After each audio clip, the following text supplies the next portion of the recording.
The small Earth ship Horizon floated in space near the huge meeting station. Inside, Commander Jack Freeman fixed his uniform one last time. Today was the most important day in human history. Today, humans would officially meet the Galactic Confederation. "Are you ready, sir?"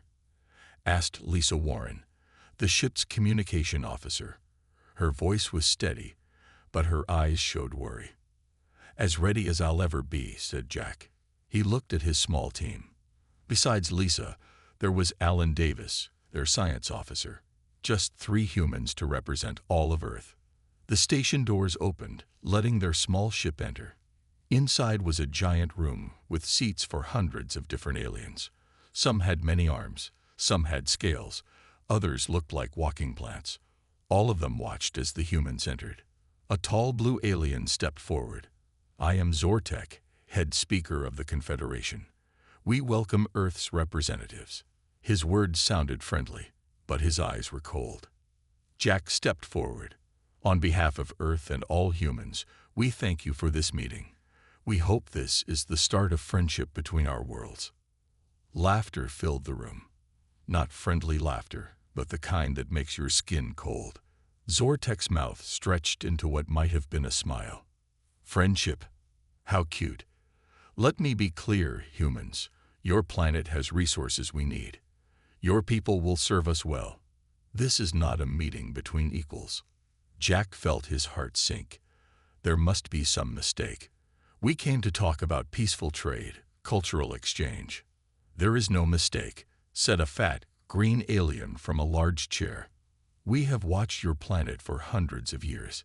You humans are strong workers, good for mining, fighting in our wars, or for study in our labs." Ellen stepped forward. "You can't just take our planet. We have rights." More laughter cut him off. Zortek waved a long blue hand. "Rights? You have no rights here. Our processing fleet is already on its way to Earth. They will arrive in 3 of your months. They will begin taking humans and resources." Jack felt sick. This wasn't first contact. This was an invasion announcement. "We will fight back," he said, his voice low and hard. Zortek and the others laughed again. "With what? Your tiny rockets.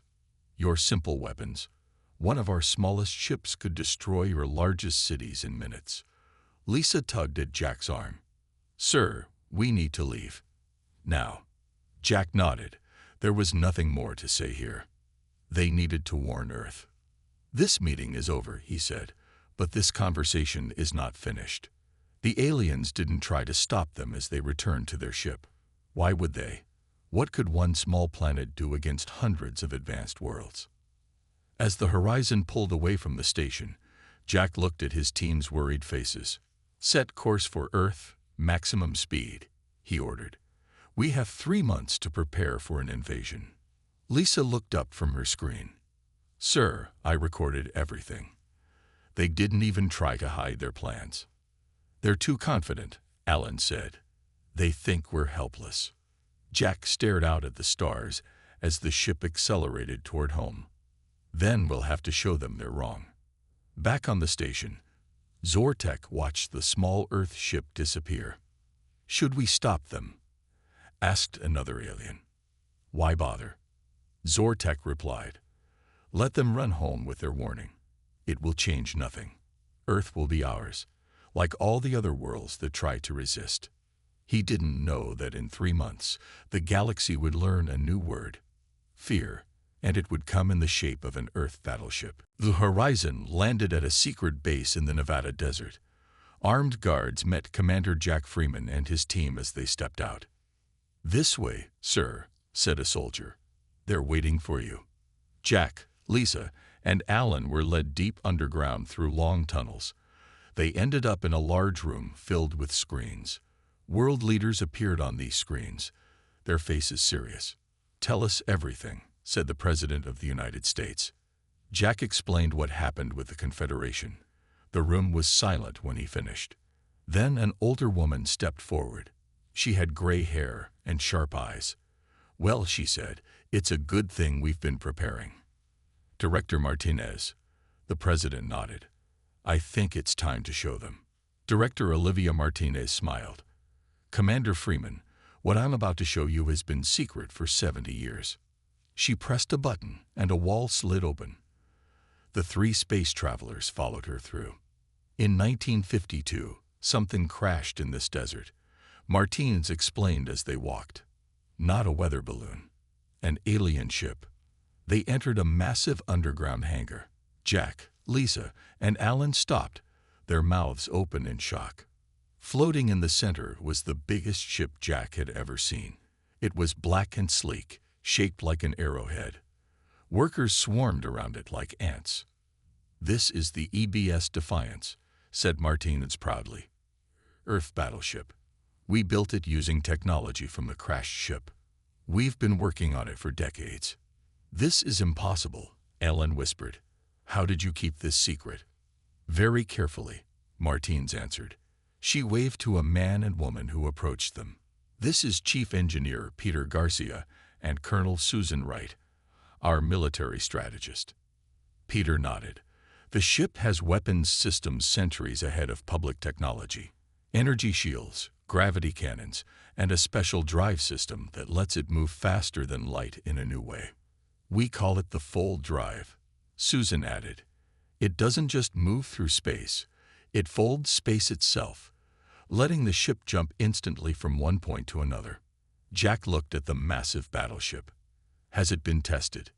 "In simulations," Peter admitted. "We were planning the first real flight next year." "We don't have a year," Jack said. "The Confederation fleet will be here in 3 months." Martinez's face hardened. "Then we have 3 months to get it ready." Later that day, Jack stood on a viewing platform with Martinez, watching workers rush around the Defiance. "We need a crew," Jack said. "The best Earth has." "Already working on it," Martinez replied. "Top pilots, engineers, soldiers, all being called in with top-secret orders." "Will it be enough?" Jack asked. Looking at the ship, it was impressive, but they would face a fleet of alien ships.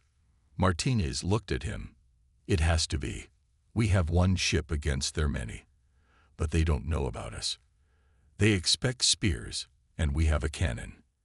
"But we've never actually fired that cannon," Jack pointed out. "True," Martinez nodded. "That's why I'm putting you in charge of this mission, Commander. You've met them. You know what we're up against." Jack stared at her in surprise. "Me? Command the Defiance?" "No," Martinez shook her head. "Not command. We have someone else for that. But you'll be there, guiding them. You've seen the enemy." Jack looked back at the ship. In 3 months, it would carry Earth's hopes into space. "When do we start?" he asked. "We already have," Martinez answered. "The question is whether we can finish in time." Above them, the Defiance waited silently, Earth's secret weapon about to be revealed to the stars. The Defiance rose from its underground hangar as the roof slid open. People across the Nevada desert saw a flash of light as the massive black ship shot into the sky. In minutes it was gone, leaving Earth behind. On the bridge, Captain Miller sat in the command chair. Around him, the crew worked at their stations, faces tense but focused. "Fold drive ready, Captain," said Kyle Bennett from the pilot's seat. Miller nodded. "Instead of waiting for them to reach Earth, we'll hit them first, near Neptune." "Sir," Jack Freeman said, "that's a risky move.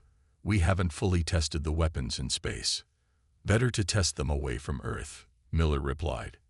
"If we fail, Earth will still have time to prepare other defenses." Commander Kelly studied the tactical screen. "The alien fleet has 57 ships that we can count. Their lead vessels are huge." "How big?" Miller asked. "At least 20 times our size," Kelly answered. Frank Daniels grinned at his weapons console. "Bigger target." Miller stood up. "Listen up, everyone. We have one advantage. Surprise. They don't know about us. They think Earth is defenseless. We'll use that.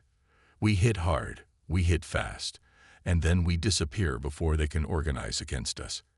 He turned to Kyle. Take us to Neptune. Let's introduce ourselves. Yes, sir. Fold drive activating in 3, 2, 1. The stars outside the view screen blurred, then changed. Where Earth had been moments before, now the blue planet Neptune hung in space.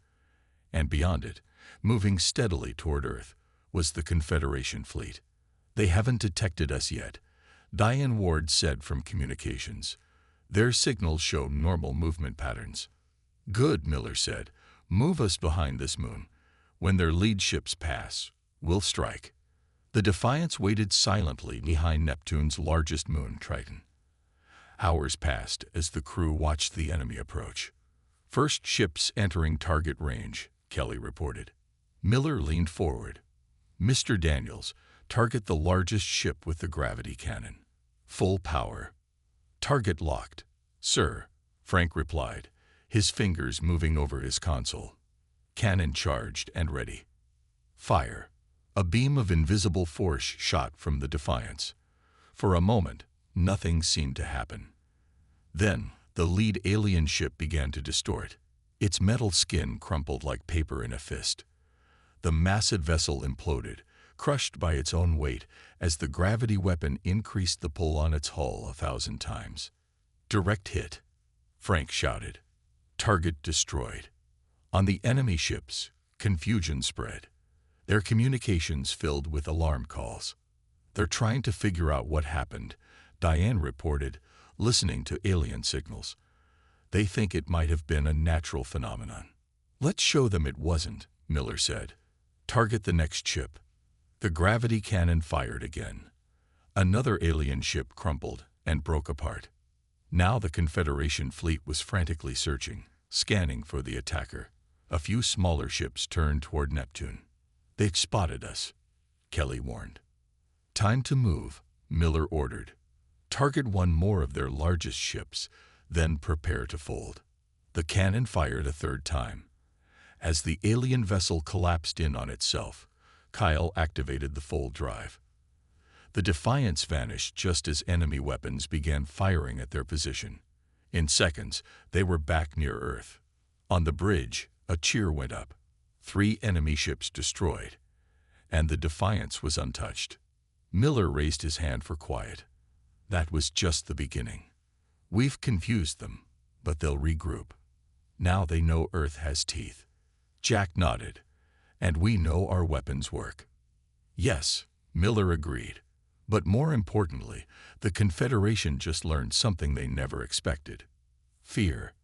Far away, near Neptune, the Confederation fleet had gone silent, trying to understand what had just happened to them. News of the attack spread across the stars faster than light. On the Confederation capital world, a massive city planet called Centrax, the High Council met in an emergency session. Zortek stood before the angry council members, his blue skin now pale with worry. "How is this possible?" shouted Council Chairperson Vextrol, pounding his 6-fingered hand on the table. "You said humans were primitive." "They were," Zortek insisted. "Our reports show they had only basic space travel, simple weapons." A hologram played in the center of the room, showing the destruction of the 3 Confederation warships. The council members watched in silence as the massive vessels crumpled like toys. "This is no primitive weapon," said a female council member with green scales. "This is advanced gravity manipulation technology. Technology we thought no one else had." "One ship," Vextrol muttered. "One Earth ship destroyed 3 of our best warships in minutes, then vanished." At the back of the room, a tall, thin alien with silver skin spoke up. "Perhaps we made a mistake in threatening Earth." Everyone turned to look at Thalcor, representative of the Moranian species. "My people studied Earth more carefully than others," Thalcor continued. "Humans are unusual. They developed in isolation, forced to solve problems without help. Sometimes this creates unexpected results." "Are you defending these humans?" Zortek asked angrily. "I am suggesting," Thalcor said calmly, "that we may have underestimated them, dangerously so." Meanwhile, across the galaxy, Other species were hearing about Earth for the first time. The mysterious planet with one ship that could destroy the mighty Confederation fleet had become the most interesting news in centuries. On the Defiance, Captain Miller and his crew were planning their next move. "We can't beat their entire fleet," Commander Kelly said, looking at the star map. "But we can keep hitting them where they don't expect us." Miller nodded. "Exactly. We'll strike their supply lines, their outposts, their communication centers. Never stay in one place long enough for them to counterattack." For the next 2 weeks, the Defiance appeared and disappeared across the sector. They destroyed a fuel station near Saturn. They attacked a forward base the Confederation had secretly built on Mars years earlier. They disrupted communication satellites and supply ships. Each time, they struck hard and vanished before the enemy could respond. After a successful attack on a Confederation monitoring station, Frank Daniels grinned at his weapons console. "They're scared of us now. Their ships are running away as soon as we appear." "Good," Miller said. "Fear is a weapon too." Jack Freeman studied the communications they had intercepted. "Sir, look at this. The Confederation is arguing among themselves. Some species want to continue the attack on Earth. Others are calling for peace talks." Diane Ward looked up from her station. "I'm picking up new signals. Some of the alien species are trying to contact us directly, separate from the Confederation." Miller raised an eyebrow. "Really? Put it on screen." A silver-skinned alien appeared on the main view screen. "I am Falcor of the Moranian people. I wish to speak with Earth's representatives. Not all of us agreed with the plan to invade your world. Some of us would prefer friendship." Miller exchanged looks with Jack and Kelly. This was unexpected. "This could be a trap," Kelly warned. "Or it could be our first real ally," Jack countered. Miller studied the alien's face for a moment. Then he made his decision. "Tell him we're willing to talk," he said to Diane. "But we'll choose the meeting place." The Defiance had done more than just destroy enemy ships. It had changed the entire balance of power in the galaxy. And the story was only just beginning. News of the attack spread across the stars faster than light. On the Confederation capital world, a massive city planet called Centrax, the High Council met in an emergency session. Zortek stood before the angry council members, his blue skin now pale with worry. "How is this possible?" shouted Council Chairperson Vextrol, pounding his six-fingered hand on the table. "You said humans were primitive." "They were," Zortek insisted. "Our reports showed they had only basic space travel, simple weapons." A hologram played in the center of the room, showing the destruction of the 3 Confederation warships. The council members watched in silence as the massive vessels crumpled like toys. "This is no primitive weapon," said a female council member with green scales. "This is advanced gravity manipulation technology. Technology we thought no one else had." "One ship," Vextrol muttered. "One Earth ship destroyed 3 of our best warships in minutes, then vanished." At the back of the room, a tall, thin alien with silver skin spoke up. "Perhaps we made a mistake in threatening Earth." Everyone turned to look at Thalcor, representative of the Moranian species. "My people studied Earth more carefully than others." Falcor continued. "Humans are unusual. They developed in isolation, forced to solve problems without help. Sometimes this creates unexpected results." "Are you defending these humans?" Zortek asked angrily.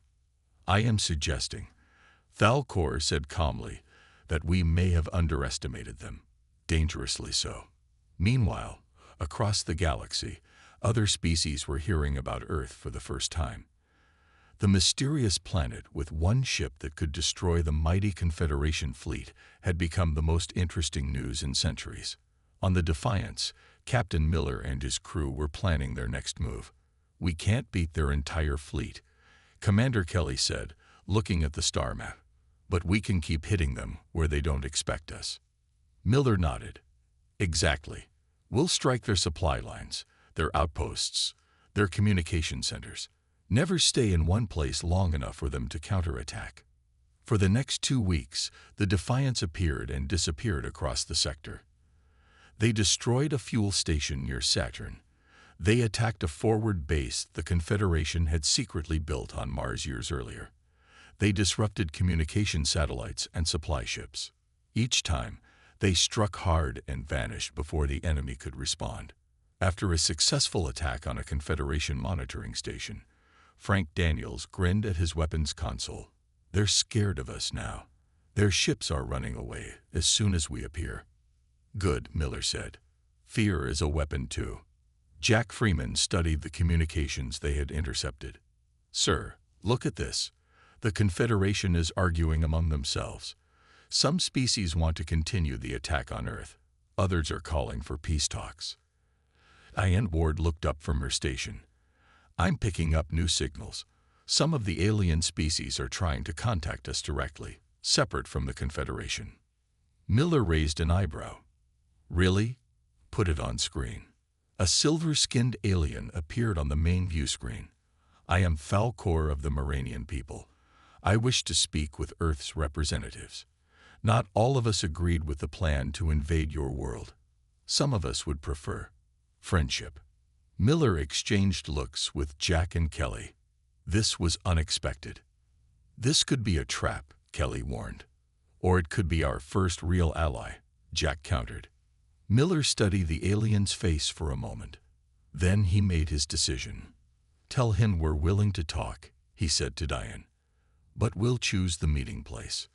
The Defiance had done more than just destroy enemy ships. It had changed the entire balance of power in the galaxy. And the story was only just beginning. The meeting with Falcor took place near Europa, one of Jupiter's moons. The Defiance waited as a single Moranian ship approached. "Weapons ready, just in case," Captain Miller ordered, watching the silver ship on the screen. When Falcor boarded the Defiance, everyone was surprised. The silver-skinned alien was tall and thin, with large eyes that seemed kind. "Thank you for agreeing to meet," Falcor said, bowing slightly. "Not all species in the Confederation wish to be your enemies." In the meeting room, Falcor explained the growing divide within the Confederation. "Many worlds now question the leadership," he said. "For too long, the founding races like Zortek's people have ruled over the rest of us. Your ship has shown that they are not as powerful as they claim." Commander Kelly leaned forward. "Are you saying some species might side with Earth?" "Yes." Falcor nodded. "My people, the Moranians, wish to form an alliance with Earth. Others may follow." Jack studied the alien carefully. "What do you get from this alliance?" "Protection," Falcor said simply.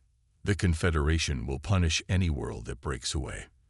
But they fear your ship. If you protected us, others would join too." After the meeting, Miller gathered his officers to decide. "I don't fully trust him," Kelly said. "But this could split the Confederation apart." "Exactly," Miller agreed. "We can't fight the whole Confederation. But if we divide them." Jack nodded. "We should take this chance." Miller made the decision. Earth would ally with the Moranians and any other species that wanted to break from the Confederation. They didn't have to wait long to test this new alliance. 3 days later, Diane received an urgent message from Falcor. "The Confederation has sent warships to attack our homeworld," the message said. "They want to make an example of us for speaking with humans." Miller ordered an immediate fold jump to the Moranian system. When they arrived, they found 5 large Confederation warships moving toward a beautiful blue-green planet. "Open a channel to the Confederation fleet," Miller commanded. When the alien commander appeared on screen, Miller spoke clearly. "This planet is under Earth's protection. Leave now or be destroyed." The alien commander laughed. "1 ship against 5. You are brave but foolish, human." Miller nodded to Frank at the weapons station. "Show them we're serious." The gravity cannon fired, crushing one of the warships instantly. The other ships began to scatter. "Target the next largest ship," Miller ordered. After the second ship collapsed, the remaining 3 fled, jumping away to safety. On the Moranian planet below, people celebrated. The news spread quickly across the galaxy. Earth was protecting worlds that allied with them against the Confederation. Within days, messages arrived from other species wanting to join this new alliance. The Viridians, the Cortax, the Humteri, all smaller species that had been controlled by the Confederation for centuries. Back on Centrax, the Confederation capital, the High Council was in chaos. "We must destroy Earth completely," Zortek shouted. "Use the planet killers." "No," argued other council members. "That would start a full war. More worlds would turn against us." Vextrol, the council chairperson, looked old and tired. "How did one human ship change everything so quickly? We ruled the galaxy for 1,000 years without challenge." On the Defiance, Miller received a message from Earth. Director Martinez's face appeared on screen. "Congratulations, Captain," she said. "Your strategy is working. The Confederation is breaking apart." "Thank you, Director," Miller replied. "But they're getting desperate. Our intelligence suggests they're gathering their remaining ships for one massive attack." Martinez nodded grimly. "Then be ready. This final battle will decide everything." The crew of the Defiance prepared themselves. The greatest test was yet to come. The Confederation gathered its grand fleet near Mars. Over 200 warships formed a massive wall of metal and weapons. Their plan was simple: overwhelm the single Earth battleship with numbers, then continue to Earth for the invasion. On the Defiance, Captain Miller watched the enemy fleet on the main screen. "They've put everything they have into this attack," Commander Kelly said quietly. Miller nodded. "Then so will we." He turned to his crew. "This is what we've trained for. One final battle to protect Earth and our new allies." "Sir," Jack said, "we can't fight that many ships, even with our technology." "We won't fight them all," Miller replied with a small smile. "We'll make them fight themselves." The captain explained his plan. It was risky, perhaps even crazy, but it might work. Hours later, the Defiance appeared in the center of the Confederation fleet. Before the alien ships could fire, Miller ordered Diane to broadcast on all channels. "Attention Confederation vessels," Miller said calmly. "Look at your scanners." The Defiance projected a massive hologram into space around them.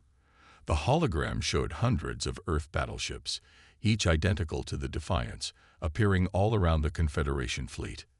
"This is Earth's full battle fleet," Miller continued. "We've been holding back until now, testing your abilities with just one ship. Now you face our entire force." On the Confederation command ship, Zortek stared in horror at his screens. "Impossible. They can't have built so many ships so quickly." What the aliens didn't know was that the other ships weren't real. They were just light and empty signals on scanners. The Defiance had only created the illusion of a fleet, but the illusion was perfect. "We don't want war," Miller continued broadcasting. "We never did. You came to our system as invaders, but we're willing to talk peace if you are." For several tense minutes, there was silence. The crew of the Defiance waited, fingers on their controls, ready to fight or flee. Then a message came from the Confederation command ship. Vextrol himself appeared on screen. Perhaps, the alien leader said slowly, "We have misjudged humans. We are willing to discuss peace terms." 3 days later, representatives from Earth, the Confederation, and the newly independent worlds met on the Defiance. They created a new agreement called the Soul Accords. The main points were simple. Earth and all planets would be recognized as free and equal. No species would attack or enslave another. A new galactic alliance would replace the old Confederation, with all members having equal votes. When the signing was complete, Miller stood with his crew on the bridge, watching as alien ships departed peacefully from Earth's solar system. "We did it," Jack said, still amazed. "We stopped a war and changed the galaxy." "With one ship," Kelly added with a smile. Miller looked at his tired but proud crew.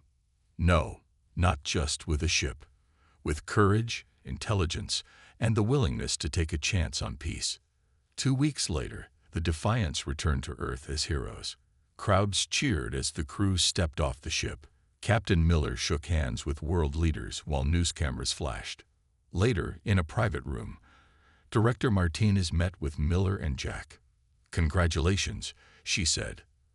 "Earth is now a respected power in the galaxy." "All thanks to one battleship," Jack said.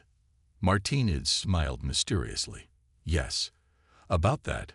She pressed a button, showing them a secret screen.